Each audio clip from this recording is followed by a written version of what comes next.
Be honest. Have you ever been so focused on something, a dream, a task, a goal, that the rest of the world just looks at you like you are crazy? They might call you foolish, they might laugh, but deep down, you just know you are on the right path. Today, we are diving into a love story, but not the typical Bollywood kind. This is about the purest, most uncut form of love, bhakti, devotion. It is the story of a young boy named Nandi who had a timer counting down to his last breath, but he chose to spend every single second of it in devotion, not despair. You know him. He's the mighty bull you whisper your prayers to at every Shiv temple. He's the celestial vehicle, the protector of Kailash. But before he was the Nandi, he was a little 12-year-old kid with a 100-day countdown hanging over his head. And that final day, that day was today. To really get who Nandi was, we have to go back to a moment that would absolutely crush any parent. When Nandi was just a child, two great sages, Rishimitra and Varun, came to visit. Little Nandi, in his innocence, bent down and touched their feet for a blessing. Sages looked at him with this strange sadness and simply said, "Stay happy." Nandi's father was immediately confused. He had been blessed with a long life, but for his only son, just a generic wish for happiness? So his father asked the sages, "Sage, please clarify. I was blessed with long life, but what is my son's fault that you couldn't give him the same blessing?" Sages replied with the devastating truth. A blessing cannot change destiny. Your son will only live for 100 more days. He will be gone when he turns 12. We could only bless him to stay happy for the time he has left. So Nandi, completely unaware that his life's timer was nearly at zero, was obsessed with collecting his 1008 Shivlings. And this was his last one.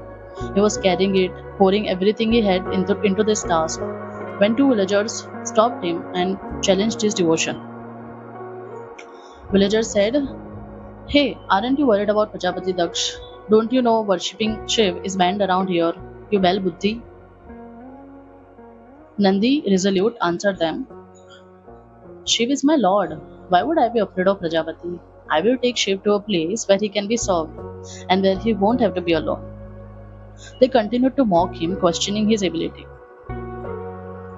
"Can your tiny arms even lift such a heavy shivling?" But Nandi stood his ground, declaring the source of his strength. "My Shakti doesn't come from being a Balbuddhi, it comes from my Bhakti, my devotion to Shiv." He then just chants Om Namah Shivaya and lifts the shivling and starts walking. The final moments arrive. Nandi is frantically tying a sacred thread. His worried father asked him, "Son, why are you tying a thread around the shivling?" Nandi, intensely focused, replied, "There's no time to talk, Baba. You will know everything soon. Yamaraj can come at any minute and we can't waste our time talking." The god of death, Yamaraj, arrives. But Nandi, he greets him like an honored guest at the door. He calmly offered his welcome. "Pranam, Yamaraj. It was you I was waiting for." Yamaraj was bewildered by the boy's joyful composure and said, "For the first time, I'm witnessing someone so happy when I am at the doorstep."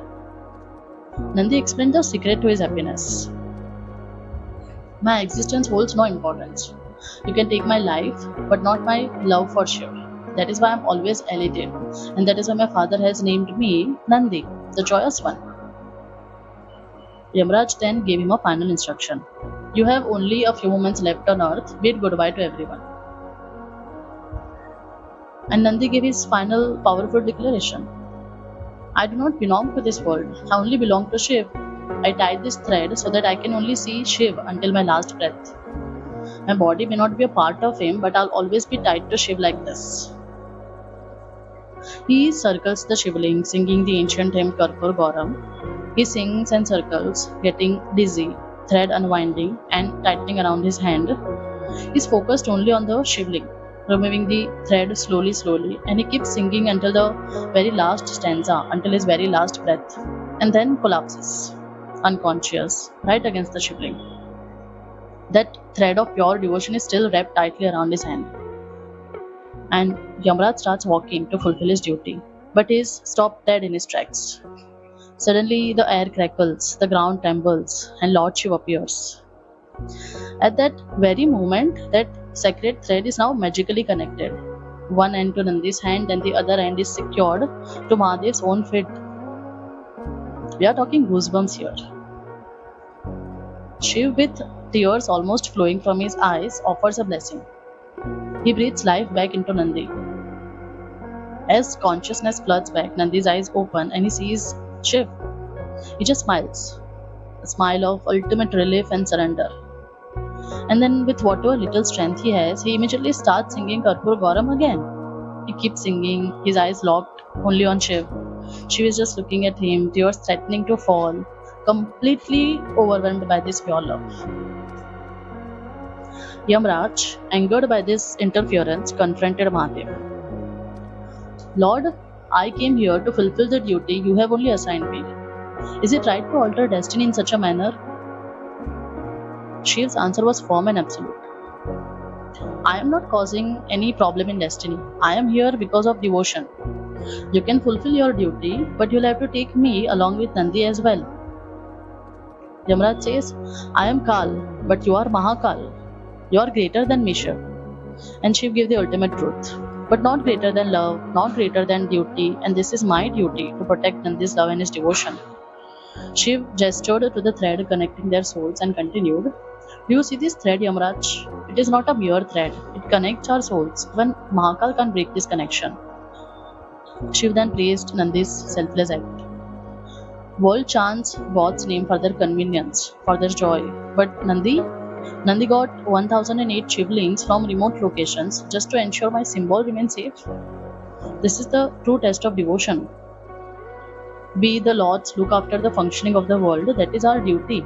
But this celestial being has always carried my burden, not as a duty, but for pure service. This is the test of service. Entire universe asks me for a boon for protection, while this innocent child sacrificed his entire life to protect my Shivlings. This is the test of surrender. This trident of service, surrender, and devotion cannot be touched by anyone, not even the gods. By being a god to such a pure devotee, I am truly blessed. Shiv then turns to Nandi and offers him anything. Shiv says, ask me, Nandi, what does your heart desire? Nandi's answer was instantaneous and final. You! I have my Shiv, I want nothing more. Shiv says, Yamraj, take a look. This innocent child still doesn't seek his life. Then how can I let you take his life? But we can't go against destiny either, Yamraj says. Yamraj, though defeated by devotion, pointed out the reality of Nandi's mortal state. He says, Lord, Nandi's time and breath on this earth are finished. This is a mortal world. Every individual has to die here. He cannot live here in this body. Shiv made his final magnificent declaration. But what if Nandi doesn't stay on earth in this body? I will take Nandi with me to Kailash. The boy people mocked as a bell Buddhi, Shiv says, in that very form, this entire world will now worship Nandi as my celestial vehicle. He will be the protector of my home. Yamraj, humbled, bowed down and says, you are great, Mahadev, and so is this child's devotion. Not just me, nobody can come between you two. That, my friends, is how Nandi became the Nandi. The lesson here? True devotion. The kind that is pure, selfless, and laser focused. Doesn't just buy you a few extra days, it completely rewrites your destiny. It turns your life into a mythological landmark. Let me know in the comments, what is your 1008 Shivlings? What are you so deeply focused on that you have been called a fool or a bell Buddhi for? Until next time, protect your peace. I'll see you in the next video. Bye.